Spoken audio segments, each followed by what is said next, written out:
ó homem de Deus, foge destas coisas e segue a justiça, a piedade, a fé, a caridade, a paciência, a mansidão. Milita a boa milícia da fé, toma posse da vida eterna, para a qual também fosse chamado, tendo já feito boa confissão diante de muitas testemunhas. Mando-te diante de Deus, que todas as coisas vivifica, e de Cristo Jesus, que diante de Pôncio Pilatos deu testemunho de boa confissão, que guardes este mandamento sem mácula e repreensão, até a aparição de nosso Senhor Jesus Cristo, a qual a seu tempo mostrará o bem-aventurado e único poderoso Senhor, Rei dos reis e Senhor dos senhores, aquele que tem, ele só, a imortalidade e habita na luz inacessível, a quem nenhum dos homens viu nem pode ver, o qual seja honra e poder sempre eterno. Amém. Lemos do versículo 11 ao versículo de número 16. Podem sentar-se. Vamos estar aqui nesta noite meditando principalmente no versículo 11 e o versículo 12 deste trecho que nós acabamos de ler. Ele começa assim: mas tu. Isso daqui já é uma introdução para dizer que existe alguém aqui que é diferente de uma certa turma. Mas tu, ó, você é alguém que é diferente de alguém que eu fiz uma comparação. Mas tu é diferente. Mas tu é alguém escolhido para ser diferente. Diferente de quem? Dentro do contexto desse capítulo 6 aqui do versículo 3 até o versículo 10, Paulo está tratando sobre os falsos, os que parecem ser, mas não são, os que se dizem ser, mas na realidade não são e não serão. Mas tu é diferente, você será, você é a pessoa que Deus escolheu para fazer a diferença. Mas tu é diferente desses. E ele diz: mas tu, ó homem de Deus. Essa palavrinha aqui, homem de Deus, é um título. É um título tomado lá do Velho Testamento, e pesquisando o Velho Testamento é um título repetido. É um título repetido muitas e muitas vezes. Mas não é um título que se ganha assim, de uma hora para outra. É um título que alguém adquiriu esse título, porque houve nesse alguém algumas qualidades, algumas virtudes que levou essa pessoa a adquirir esse título. Então, nessa noite, eu quero falar sobre o tema Buscando as virtudes cristãs. O título da nossa mensagem é Buscando as virtudes cristãs. Amém? Mas tu, homem de Deus, um título, como eu já disse, que alguém alcançou esse título pelo seu modo de vida, pelo seu modo de agir. Ele sempre foi dado aos profetas no passado. Os profetas no passado foram chamados por esse título, o homem de Deus. Alguém que ia e levava a palavra de Deus, levava a mensagem de Deus, e geralmente essa mensagem era uma mensagem dura que trazia para esse interlocutor uma represália por parte dos ouvintes. A maioria dos homens do passado que receberam esse título, receberam porque levaram a mensagem de Deus, e ao levar essa mensagem, foram acolhidos com brutalidade. Não foram acolhidos de braços abertos, mas foram rechaçados pelos seus ouvintes. Mas a Bíblia deu o nome para eles de homem de Deus. Nós vemos um que recebeu esse título, o profeta Samuel. E por que ele recebeu esse título? Porque a vida dele era uma vida de retidão na presença de Deus.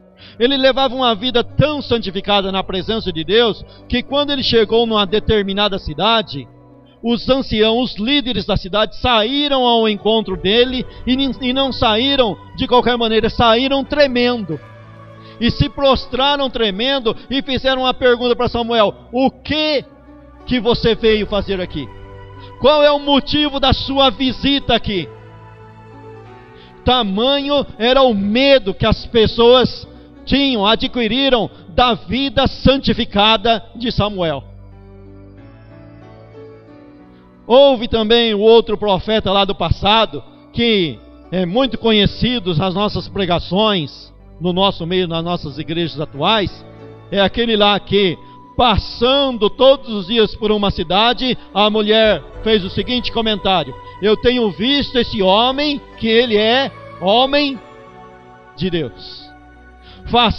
Façamos uma casa, vamos fazer um quarto para ele, porque esse é homem de Deus. São poucas as vezes que você vê o homem de Deus sendo acolhido. Geralmente ele é excluído, ele é rechaçado.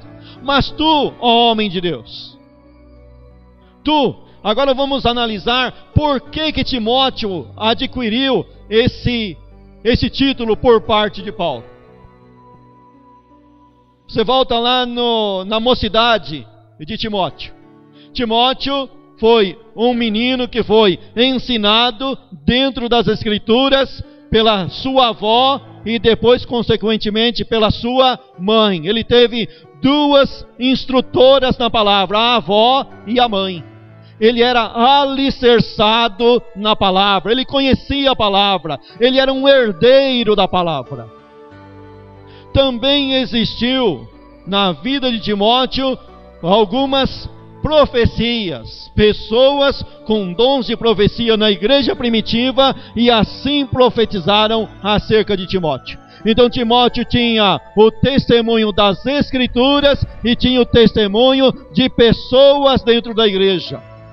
Timóteo também tinha o testemunho do seu próprio pai espiritual, que era o apóstolo Paulo. Paulo sabia com quem estava lidando, ele sabia com quem estava mexendo. Era alguém que na realidade tinha virtudes para ser chamado homem de Deus. É um título bom, é um título estupendo, é um título que realmente muito gostoso de se ter. Mas todo título que traz um certo lugar, um certo auê, também traz uma certa responsabilidade com esse título. E é isso que aqui o contexto vai nos ensinar. Tu, homem de Deus, você foi chamado, você tem a graça de ser chamado, você realmente é como diz lá nas Escrituras, lá no Velho Testamento: quem é como tu, ó povo de Israel, que tem um Deus como teu Deus, que teve uma chamada como você teve a chamada, que foi escolhido de todas as nações, foi separado de todas as nações, teve uma revelação que nenhum outro povo teve. Então você é um bem-aventurado, você é alguém que foi escolhido por Deus, e o teu lugar, o lugar que você ocupa, a estatura que você ocupa, não é de qualquer um, é de alguém que foi chamado por Deus. Nós podemos pegar esse título aqui de Timóteo e aplicar à igreja? Podemos fazer uma colocação para a igreja, porque a igreja, ela pertence a Deus. A igreja é de Deus. Se o homem Timóteo é de Deus, se o homem Samuel é de Deus, se o homem Davi é de Deus, se os profetas do passado foram de Deus, a igreja não é diferente. A igreja também pertence a Deus. Então a igreja também pode ter esse título: ó igreja, quem é como você, pertencente a Deus, escolhida daí do mundo, chamada para a presença de Deus, quem é como você? Sim, na realidade é um título. Afinal de contas, ser noiva do Cordeiro é o mesmo que dizer rainha. ser esposa de Deus, ser esposa de Cristo. Candidata à esposa de Cristo é candidata a um trono. Quem é como você? Quem tem a estatura sua? Quem tem o chamado seu? Mas tu, homem de Deus, teve um chamado. Tu, igreja, teve um chamado.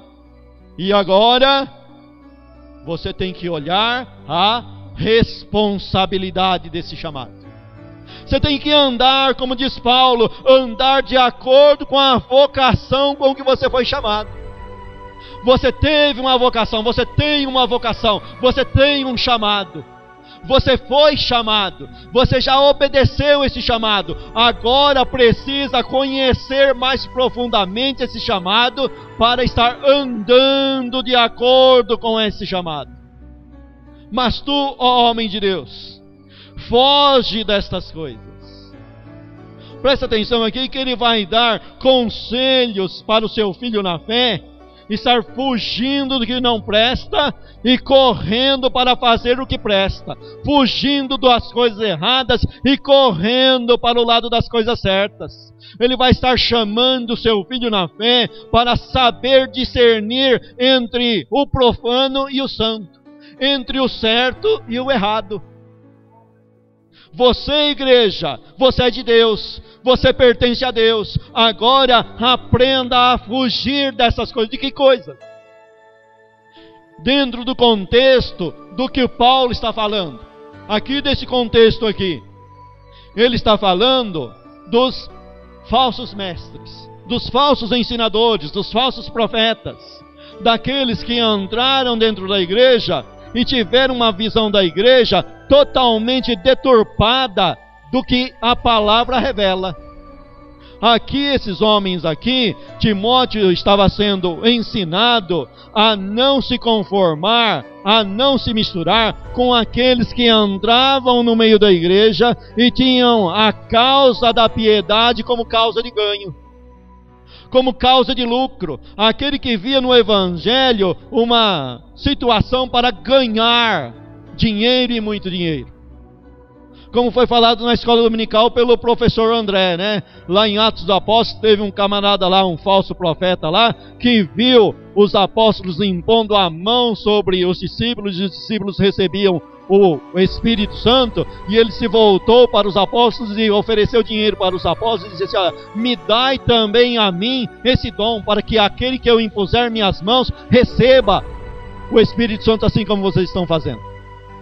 Ele interpretou mal o poder de Deus e achou que aquilo ali era um meio que ele ia investir um dinheiro e ganhar uma soma em troca. Ele era um comerciante, ele era um capitalista da fé. O que Paulo está ensinando aqui é que nós devemos fugir desse evangelho que nós estamos vendo hoje, que não é de hoje, que é desde aquele tempo da igreja primitiva. Desde aquele tempo já existia os mercadores da fé. Fuja desse mercado da fé, fuja dessa pregação que ensina a prosperidade, mas só se torna próspero aquele líder. Então ele é um próspero com a fé dos outros. Fuja disso daí, rapaz.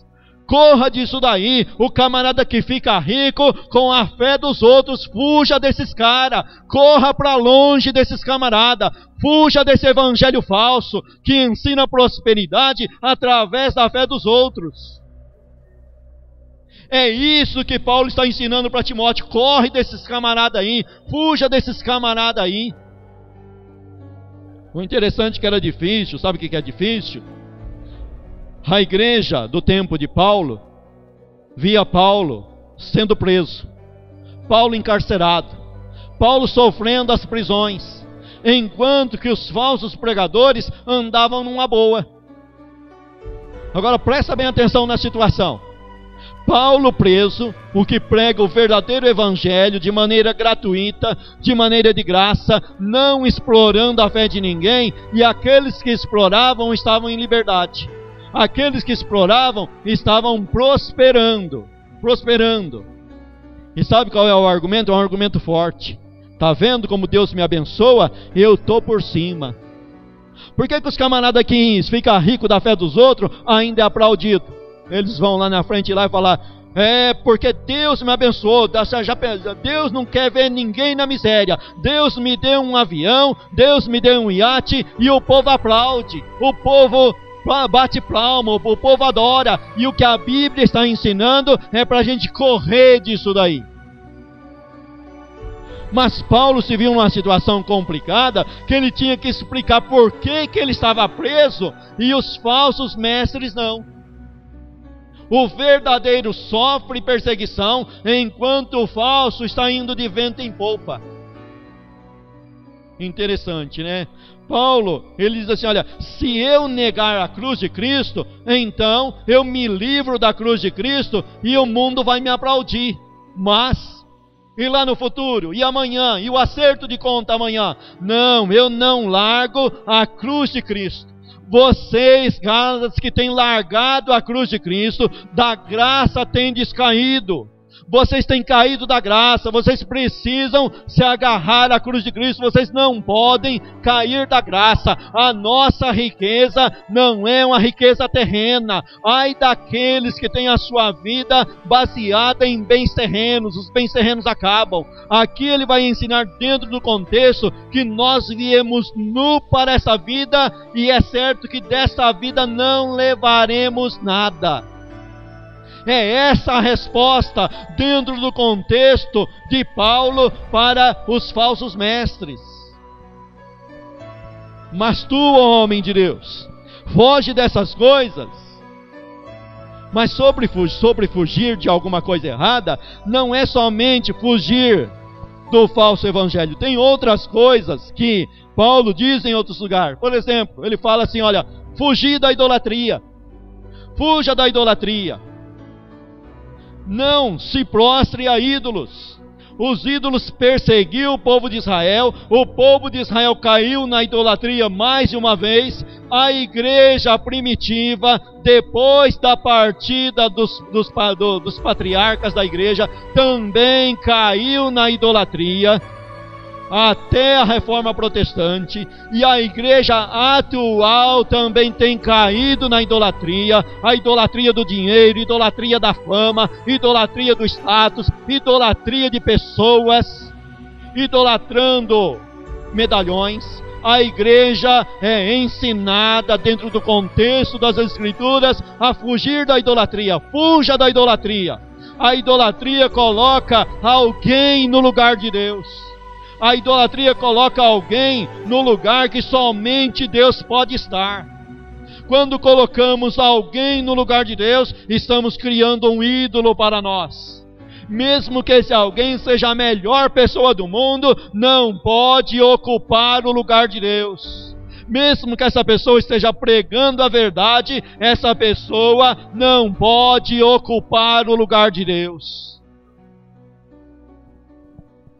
Paulo, escrevendo sobre ele e Apolo para uma igreja que era muito dada a dons espirituais, a igreja de Coríntios, ele diz assim, olha, seja eu, ou seja Apolo, ou seja Pedro, tudo pertence a vocês, tudo é vosso, Deus que deu para vocês. Então, se foi que Deus que deu o dom, a capacidade, a eloquência, sabe, aquilo que as pessoas gostam, olha, Deus deu um dom espiritual para uma irmã, ela ora e Deus responde com a cura. Aquele camarada tem uma palavra, ele tem eloquência, o outro é mestre, sabe ensinar muito bem, o outro prega muito bem, e o outro tem a palavra da ciência e da sabedoria, e todos os dons espirituais estão no nosso meio, mas tudo é vosso. Adore a Deus, glorifique a Deus, não coloque o homem no lugar de Deus. Tudo é vosso. Foge dessas coisas, homem de Deus, e segue a justiça. Foge também da prostituição. Paulo diz assim, escrevendo aos Coríntios, todo homem que comete pecado, geralmente comete o pecado fora do corpo, mas aquele que se prostitui, peca contra o seu próprio corpo. Não se entregue à prostituição, não se entregue ao adultério. Nós olhamos para a igreja no geral, geralmente, as igrejas duram pouco tempo com um grupo de mocidade. E qual é o maior problema no grupo de mocidade? Quem já passou por grupo de mocidade sabe qual é o maior problema no grupo de mocidade. É a prostituição. A prostituição corre solta. Misericórdia, o divórcio, o adultério, deixou de ser coisa lá do mundo, entrou dentro da igreja, invadiu a igreja. Fuja da prostituição, corra longe da prostituição, vá longe da prostituição. Como escreveu o sábio Salomão: não passe na porta da casa do adultério, não passe nem na porta, dê meia volta, vai longe, fuja, corra, vá embora.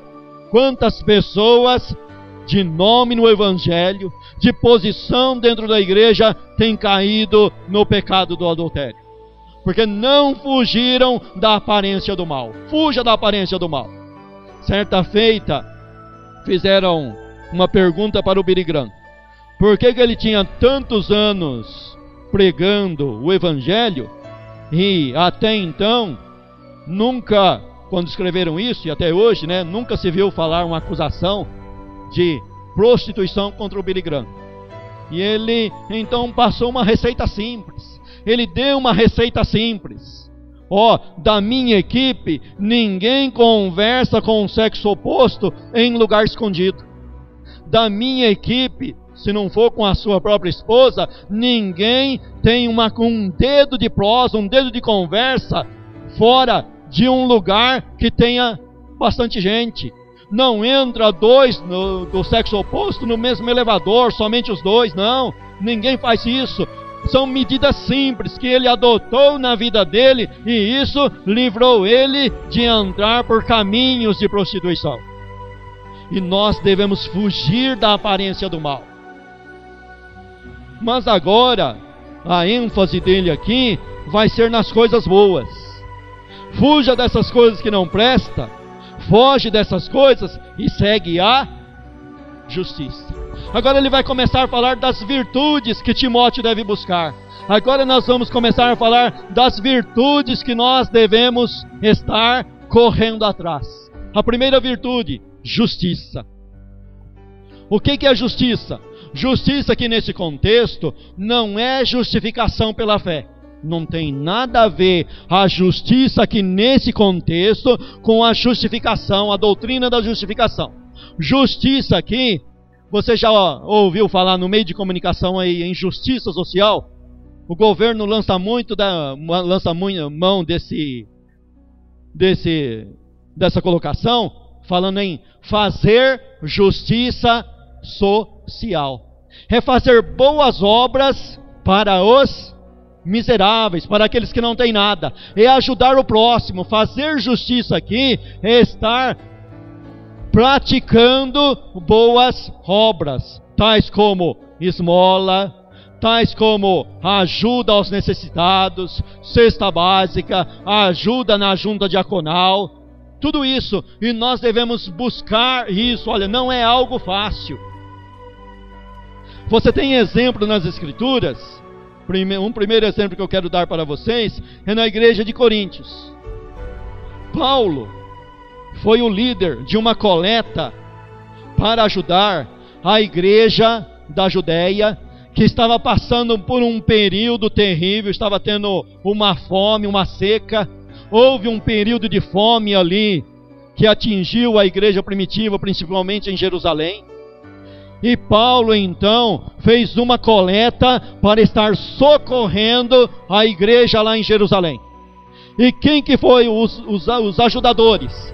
Para se ter uma coleta, tem alguém que deve estar disposto a colocar a mão no bolso e ajudar. E uma coisa interessante: geralmente, quem ajuda os outros é quem não tem condições, muitas das vezes, nem para si. Geralmente o pão é dividido por aquele que tem o pão somente para ele.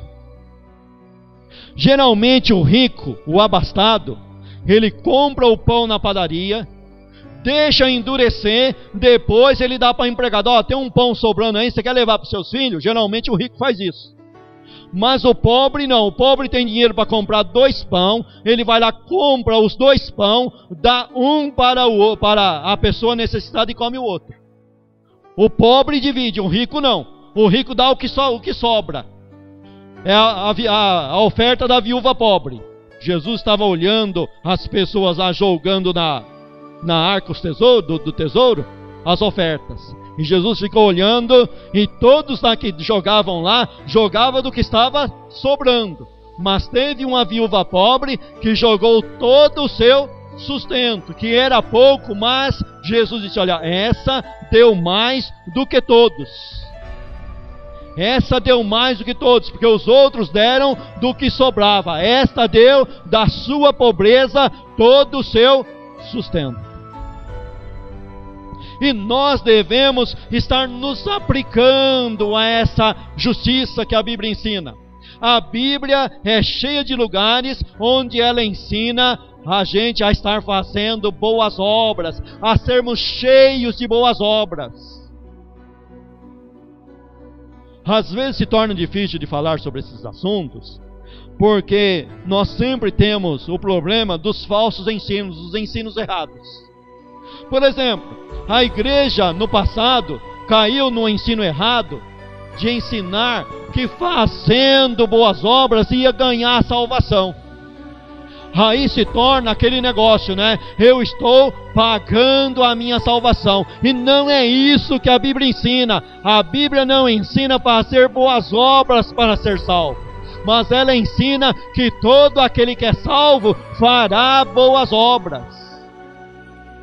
Olha só, a pessoa é de Deus, foi chamada por Deus, agora ela vai produzir frutos bons para Deus. E de que maneira que ela vai produzir frutos bons para Deus? Através de justiça social.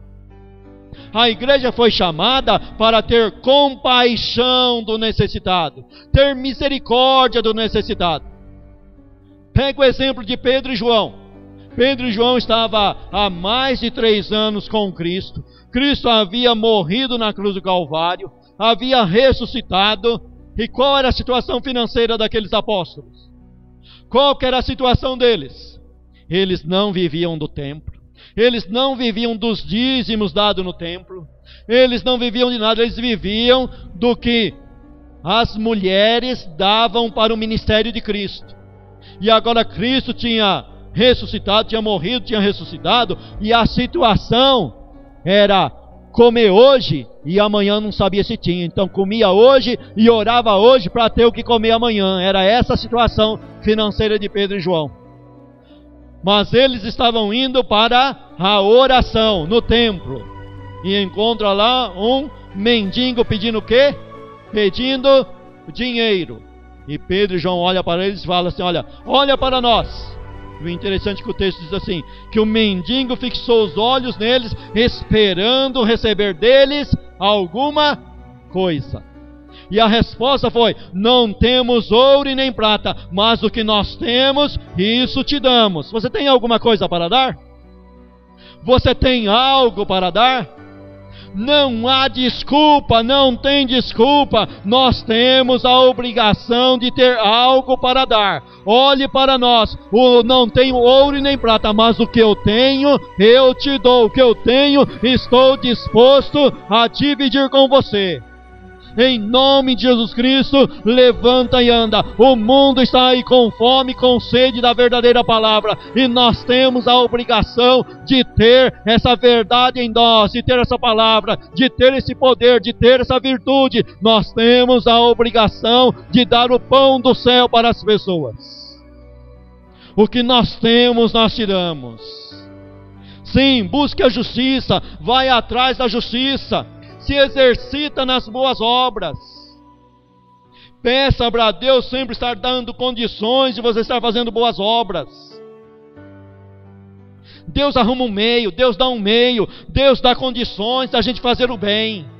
Sabe por quê? Está escrito que nós fomos chamados para andar nas boas obras que Deus preparou para nós. Pegue o exemplo da multiplicação dos pães. Quem que deu o pão para a multidão comer? Quem multiplicou foi Jesus, mas quem que deu? Foram os discípulos. Jesus multiplicou, colocou na mão dos discípulos, e os discípulos dividiu, os discípulos serviu a multidão. Igreja, se coloca na presença de Deus, que Deus vai colocar na tua mão algo para você dar. Você vai distribuir, você vai ter para dar, você vai ter algo para dar, você vai ter riquezas para dar. Busque a justiça, busque a verdadeira justiça. Paulo escreve para Tito, dizendo para Tito ensinar a igreja a não ser infrutífera, a estar produzindo frutos. A Bíblia nos adverte, a Bíblia nos chama, a Bíblia nos exorta, o apóstolo nos exorta a não sermos infrutíferos. Nós temos que produzir, nós temos que ter para dar, nós temos que buscar de Deus para ter condições de dar. Precisamos buscar a justiça. Outro ponto aqui, a piedade. O que é piedade? Aqui está Paulo está mandando o seu filho na fé correr e buscar a piedade. O que é piedade? Piedade, em alguns lugares da Bíblia, é ter compaixão. Igual o salmista ora: Senhor, tem piedade de mim, não retire de mim o teu Espírito Santo, me perdoe, tal. É ter misericórdia. Em alguns lugares é ter misericórdia, é ter dó, é ter compaixão. Mas principalmente, geralmente no Novo Testamento, a palavra piedade não tem esse sentido. Não tem o sentido de compaixão, dó, misericórdia. Geralmente tem o sentido de respeito às coisas religiosas, ter respeito ao sagrado, ter respeito a Deus. Porque se você buscar a justiça de maneira errada, não vai ter valor nenhum. Mas você tem que colocar a piedade junto com a justiça. Você tem que buscar o respeito a Deus acima de todas as coisas. Você tem que ter um respeito por Deus. Você tem que levar uma vida de maneira tal que Deus é respeitado primeiramente por você. E a sua vida vai ser uma carta aberta para as pessoas aprenderem através da tua atitude a ter respeito por Deus que você serve. É uma vida de respeito ao sagrado, é uma vida de respeito a Deus. Buscar a piedade. Alguém diz assim: olha, toma conta da tua piedade, seja fiel na tua piedade, e Deus vai tomar conta da tua reputação. Quem disse essa frase foi o Hernandes Dias Lopes. Cuida da tua piedade, que Deus vai cuidar do teu bom nome aí fora. Porque na realidade existe uma guerra entre os vasos de Deus, entre os membros, entre aqueles que têm posição na igreja. Eles muitas das vezes vêm fazer as coisas, começam a fazer as coisas de maneira certa, mas não coloca a piedade em primeiro lugar. Aí eles querem para si os holofotes. E os holofotes não devem ser para si, devem ser para Deus. Deus ensina a gente a fazer boas obras, para que através dessas boas obras, Deus, o povo, o ímpio, as pessoas lá fora, veja a nossa boa obra e glorifique a Deus. Olha só, a boa obra eu e você que vamos fazer, mas a glória é para Deus. Quando cuidamos da verdadeira piedade, nós colocamos Deus em primeiro lugar, e mesmo que alguém queira vir adorar a nós, nós dizemos: não somos nós não temos condições. O bem que nós fazemos é porque Deus nos dá essa condição de fazer esse bem. Glorifique, pois, a Deus. Sabe qual é o maior problema de dons espirituais na igreja? É porque as pessoas querem ser estrela, quer ser o artista principal, e não quer ser coadjuvante. E a artista principal é Jesus Cristo, o resto é tudo coadjuvante. Estrela não tem luz própria, quem tem luz própria é o sol. Estrela, você não tem luz própria, quem tem luz própria é Jesus. Jesus te dá o dom para você brilhar o brilho dele, para a glória ser dele. Busque a piedade, corra atrás da piedade, ande atrás da piedade, tenha respeito ao sagrado, tenha respeito a Deus.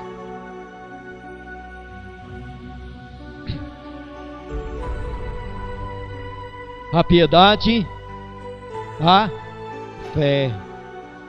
Olha só, mais uma virtude aqui que nós devemos estar correndo atrás. Mas correr atrás da fé? Sim, correr atrás da fé.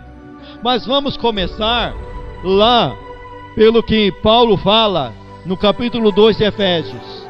Ele fala lá que a fé não vem de vocês, é um dom de Deus, que Deus deu para você. Então você acredita não por capacidade própria, mas foi Deus que colocou essa fé em você. Mas presta atenção numa coisa: fé colocada como dom, ou colocada como fruto, do jeito que você entender, o dom ou fruto, ela precisa ser cultivada e cuidada. Não é de qualquer maneira. Deus deu, Deus colocou, mas agora está em mim e em você, em cultivar essa fé.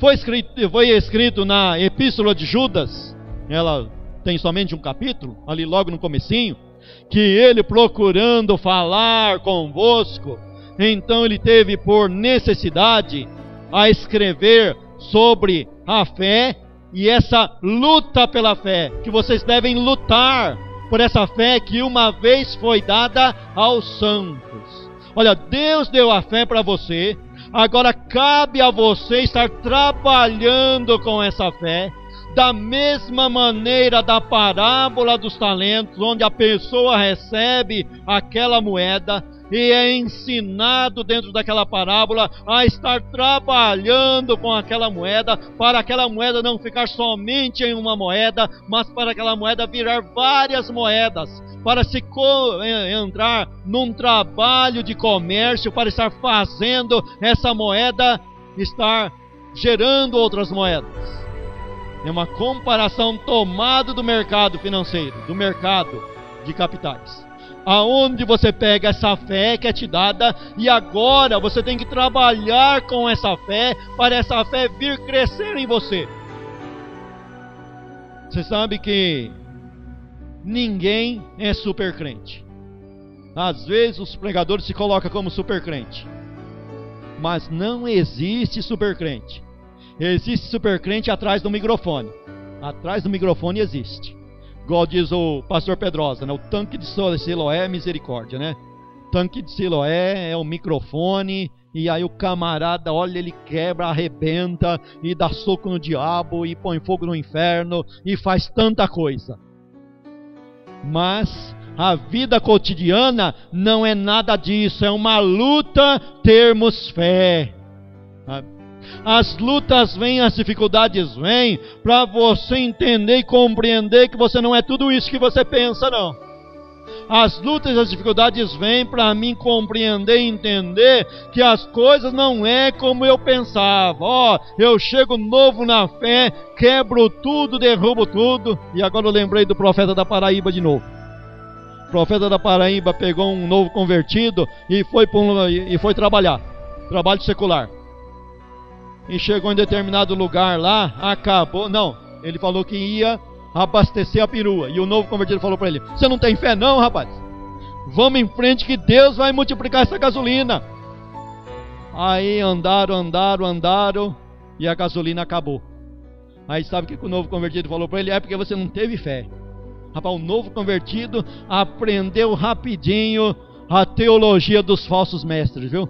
Porque é fácil prometer a coisa para os outros e depois falar que não aconteceu porque não teve fé. É fácil, viu? É fácil, ó, vem cá, dá R$1.000 de oferta aqui, que Deus vai prosperar a tua vida. Mas quando não acontece é porque você não teve fé. É fácil falar isso daí. É fácil prometer coisa errada para os outros, coisa que Deus não falou, e depois jogar na cara que foi que a pessoa não teve fé. Mas a fé verdadeira se adquire no dia a dia. É andar no dia a dia. É no dia a dia que você vai aprender a ter fé para dizer assim: olha, se Deus fazer um milagre eu acredito, se Ele não fazer eu acredito do mesmo jeito. É a fé de Sadraque, Mesaque e Abednego. Se Deus livrar eu creio, se não livrar, isso não me cabe responder a ti, eu acredito do mesmo jeito. É a fé dos mártires. Se Deus me tirar da cova dos leões, amém, mas se Ele não tirar, hoje eu vou morar no céu com Deus. Essa fé que nós temos que buscar, essa fé que tem que prevalecer no nosso meio. Não é a fé de barganha, não é a fé simples, a fé sem inteligência, a fé sem conhecimento. É a fé fundamentada nas Escrituras. É aquela fé diferente daquilo que mandaram para mim na internet. O camarada começou um discurso dizendo assim: o que eu vou falar agora é muito profundo. Olha, é de uma profundidade tão grande que só vai acreditar quem é crente. Glória! O que eu vou falar agora é coisa para crente. É coisa para crente. E começou, aí o camarada que está ouvindo falando: não, eu tenho fé. Eu tenho que provar e mostrar que eu tenho fé. Eu tenho que aceitar o que esse camarada vai falar, porque senão eu não tenho fé.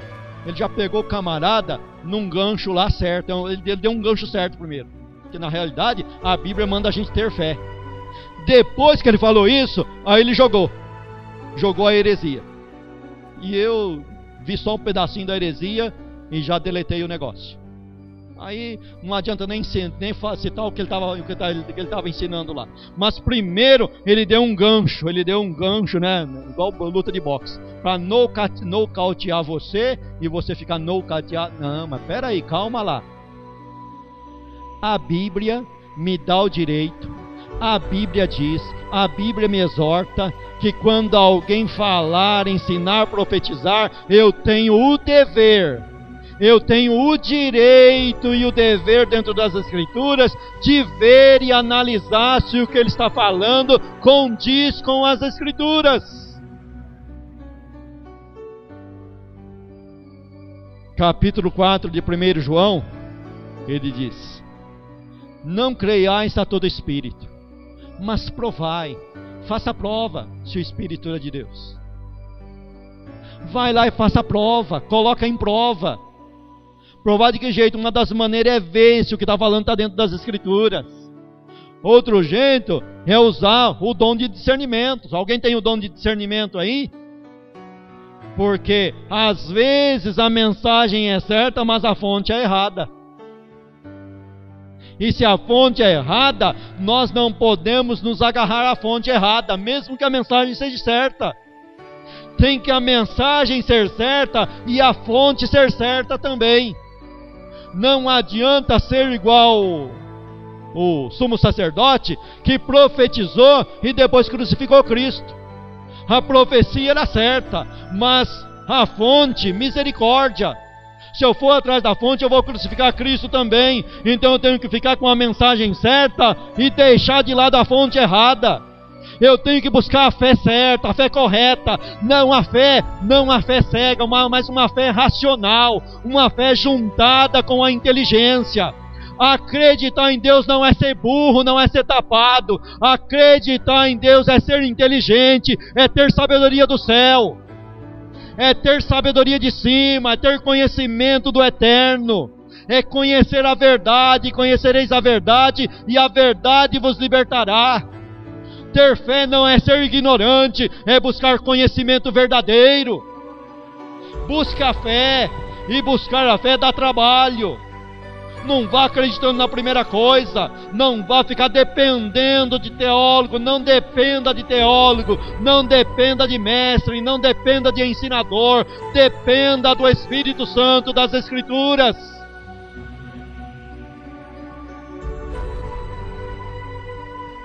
corra atrás da fé, ande atrás da fé, lute pela fé. E continue. Busque também a caridade, que é o amor. Porque se eu tiver respeito a Deus, mas desrespeitar o meu próximo, não adianta nada. Eu tenho que temperar tudo isso com o amor. O amor primeiramente a Deus. Primeiramente a Deus. Quando nós vamos analisar e ver o tema amor nas Escrituras, nós somos chamados em primeiro lugar a amar a Deus. Depois vem o segundo mandamento, que é semelhante ao primeiro: e ao teu próximo como a ti mesmo. Mas quando eu querer colocar o amor ao próximo no lugar do amor a Deus, aí já está errado. Então eu tenho que começar amando a Deus primeiro. Depois que eu amo a Deus, eu levo então o meu ensinamento, a minha meditação, o meu aprendizado. Como que eu vou colocar isso em relação ao homem? Porque muitas das vezes eu vou ter que falar não para o homem para falar sim para Deus. Muitas das vezes eu vou ter que fazer a escolha que Pedro e João fizeram diante do conselho. Qual foi a escolha? O conselho era: não fale mais nesse nome, não pregue mais nesse nome, não ensine mais Jerusalém nesse nome. A nossa ordem é para vocês ficarem quietos. E a resposta de Pedro e os demais apóstolos foi esta: julgue entre vós mesmos se é conveniente desobedecer a Deus para obedecer os homens. Bem pelo contrário, antes nós vamos obedecer a Deus, porque nós não podemos ficar calados, nós não podemos colocar em prática essa ordem que vocês estão dando para nós, porque o nosso amor está bem direcionado. Ele é primeiro com Deus, depois com os homens. Nós não vamos ficar calados, porque se a gente ficar calado, eu não vou estar amando nem a Deus e nem o próximo, porque eu vou me calar sobre a maior verdade do mundo, que é o amor de Deus por mim e por todos que hão de ser chamados para serem salvos. Eu não posso deixar de pregar o Evangelho, eu não posso deixar de obedecer a Deus. Então agora eu coloco o amor relacionado a Deus, então eu vou partir para o outro lado, o amor relacionado ao meu próximo, o amor fraternal.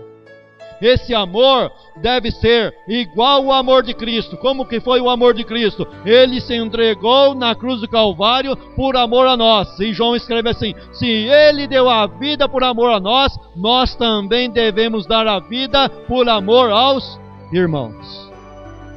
E você olha para isso que João estava escrevendo e fala: é muito difícil. É muito difícil. Mas João fez. Mas Paulo fez. Paulo foi mártir. João, segundo a tradição, não morreu perseguido, mas foi perseguido. Foi perseguido pior do que se tivesse morrido. Porque ser colocado num tacho de óleo quente não é brincadeira não. Não é fácil não. Mas eles amaram o próximo. E nós temos que... Isso é um aprendizado, irmão. Isso é um exercício. Não é da noite para o dia. E sabe que quanto mais nós fazemos, nós temos que chegar naquela conclusão: ainda não fiz nada. Meu Deus, eu fiz, olha, 50 anos na igreja, não fiz nada mais do que a minha obrigação. Senhor, me ajuda, me ensina. Deve ser a nossa oração, mas não é só oração, temos que colocar em prática, é um exercício, nós temos que ir praticando, temos que ir colocando em exercício. Nesse exercício, muitas das vezes nós vamos ser enganados, porque quando você se dispõe a ajudar o próximo, olha, muitas das vezes você é enganado. Quando eu estava dirigindo a casa de recuperação lá em Santa Isabel, me fizeram uma pergunta: o pessoal, você tem certeza que o pessoal vai ficar bom? E eu respondi: olha, a única certeza que eu tenho é que eu vou ser enganado. Única certeza que eu tenho é que eu vou ser enganado. Meu amigo, quando você se dispõe a ajudar essa turma da droga, olha, mas eles te enrolam, mas eles te enganam, mas eles inventam tanta mentira. Olha, até finge que foi batizado com o Espírito Santo. Finge de tudo, os camaradas fingem de tudo. Tinha camarada que chegava lá na casa de recuperação, na primeira semana já estava conhecendo Deus, já estava plantando cambalhota. Ixi, misericórdia, rapaz. Mas é um exercício. Olha, você colocar o amor em prática, pode ter certeza que muitas das vezes, na maioria das vezes, você vai sair machucado, vai sair decepcionado. Só Jesus na causa, como disse uma jovem lá da Renovada, São João Clínico. Só Jesus na causa. Mas nós somos chamados para amar. Amar nosso próximo, amar nosso inimigo. Amar o inimigo, mas como amar o inimigo? Rapaz, o inimigo você não vai andar de braço dado com ele, não tem jeito. Mas tem a hora certa de você demonstrar compaixão por ele. Tem o momento certo. Se você vê teu inimigo com fome, dá-lhe de comer. Se vê ele com sede, dá-lhe de beber. Mas às vezes o inimigo é rico, vai demorar muito tempo para ele ter fome e sede. Mas pode ter certeza de uma coisa, vai ter um momento que você vai ter a chance de pagar o que ele fez para você, de você pagar ele com o bem. Pega o exemplo de Davi. Davi teve a chance, não, eu não vou fazer isso, eu vou pagar com o bem. Você vai ter o momento da sua chance. Eu já vi gente diante de mim, no serviço, depois de muito tempo, chegar na minha frente, não saber que era eu que estava lá e tentar sair correndo. E eu atender da melhor maneira possível. E o camarada ficar todo desconcertado. Eu poderia simplesmente nem deixar ele entrar onde eu estava. Mas não. Atende com toda a singeleza, com um sorriso no rosto e tudo. Isso não significa que Deus vai anular o juízo sobre ele, não. Isso significa que você vai receber uma recompensa maior ainda, viu? Porque às vezes as pessoas ensinam de maneira errada e pensam que você fazendo, amando o inimigo, Deus vai perdoar o inimigo, e a Igreja Católica criou a doutrina que Judas foi perdoado, que Judas se tornou santo no céu, e agora você pode orar para Judas Iscariote, porque ele está pronto para ajudar, pronto para atender, e se cria tanta coisa errada. Mas não, você ama o teu inimigo, mas Deus é que vai tratar a justiça dele, o juízo dele. A injustiça não no sentido que nós falamos no começo, mas justiça no sentido de juízo sobre ele. Amar então nesse sentido é colocar as coisas na mão de Deus, porque na hora certa Deus vai dar a recompensa para cada um. Recompensa boa para quem fez o bem e recompensa ruim de perdição para quem teve a ousadia de praticar o mal, de continuar na prática do mal. Muitas das vezes a nossa oração pelo nosso inimigo, e devemos orar sim pela conversão dele, mas isso não significa que ele vai se converter. Mas nós temos a obrigação de amar o nosso inimigo. Agora, se ele vai se arrepender ou não, isso está na mão de Deus. Isso pertence a Deus. A nós vamos fazer o que pertence a nós, que é aprender a amar. Corra atrás do amor, ande atrás do amor, siga o amor. É como um exercício, você tem que estar todo dia praticando o mesmo exercício. A paciência. Engraçado, a paciência está relacionada dentro do amor, porque o amor é paciente. Então a paciência é um fruto que vem do amor. Paciência não é algo que te leva a ficar sem fazer nada. Paciência, mas paciência, olha só. O texto muito conhecido de Salmo 40, né? Esperei com paciência no Senhor, e Ele ouviu o meu clamor. Você lê esse texto aí, E às vezes tem gente que interpreta mal e pensa que paciência é ficar sem fazer nada. É um modo estático, um modo de estátua que está parado, letárgico. Não, não é isso daí não. Esperar com paciência dentro do texto, olha, presta bem atenção no texto. Esperei com paciência e Deus ouviu o meu clamor. Então a paciência dele não estava parada, ele estava clamando. Aí eu lembrei do Juvenal. Juvenal, uma vez lá na sede, entrou nesse assunto e disse que essa paciência lá do passado, ele foi lá no passado, pegou a raiz da palavra e veio trazendo a raiz da palavra até chegar no sentido da palavra, que o sentido da palavra é estar paciente, mas de maneira esticada. É um paciente que está esperando de maneira esticada. Ele está fazendo um enorme esforço de maneira bem esticada, esperando o livramento. Então, ser paciente é estar sempre ali, batendo na mesma tecla. Senhor, eu quero. É o caso da viúva, né? Buscando a justiça. Senhor, eu quero. Fizeram uma injustiça contra mim, mas Senhor, até quando o Senhor não vai fazer justiça para mim? Eu quero que o Senhor me faça justiça. Estou buscando justiça. Senhor, o mundo está aí. Os políticos enganam, mas eu vou continuar orando pelo Brasil. Eu vou continuar fazendo a minha parte. Eu continuo na paciência. Não concordo com o jeito que a igreja está, mas eu acredito, tenho fé, e através da paciência eu vou estar fazendo a obra certa, vou estar fazendo do jeito certo, e Deus vai realizar o milagre nesse lugar.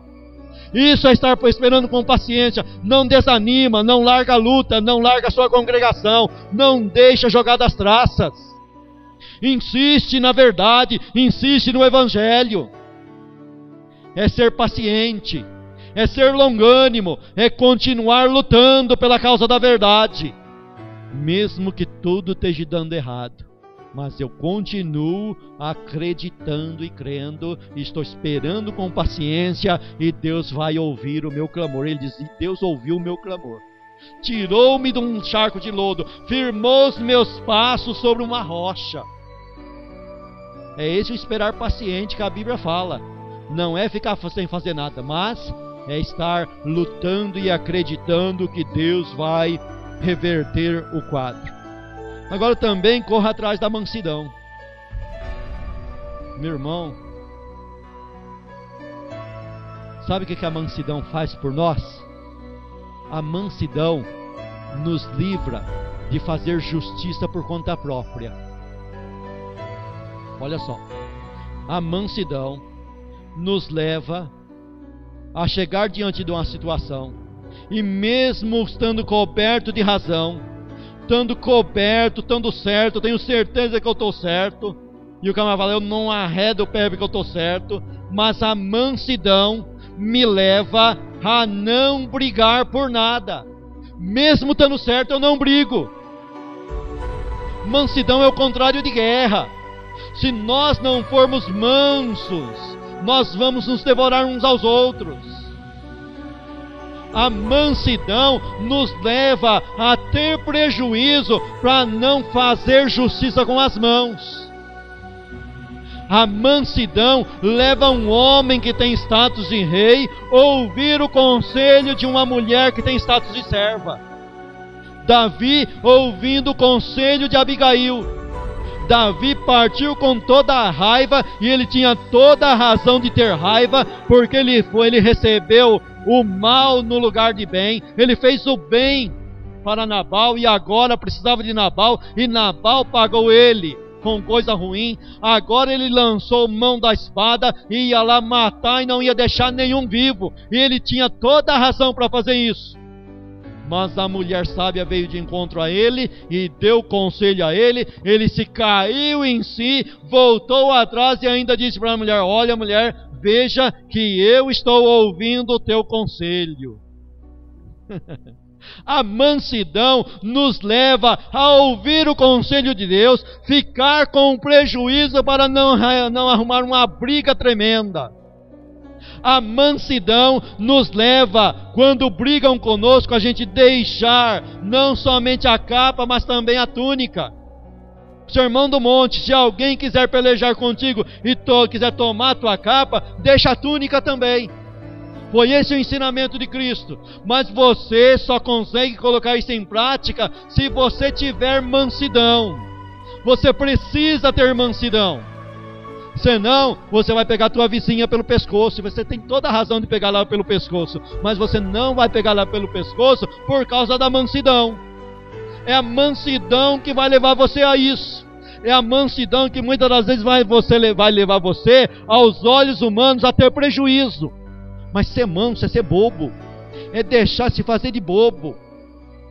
E alguém olha para você e fala: meu Deus, mas sabe o que é isso? É a mansidão.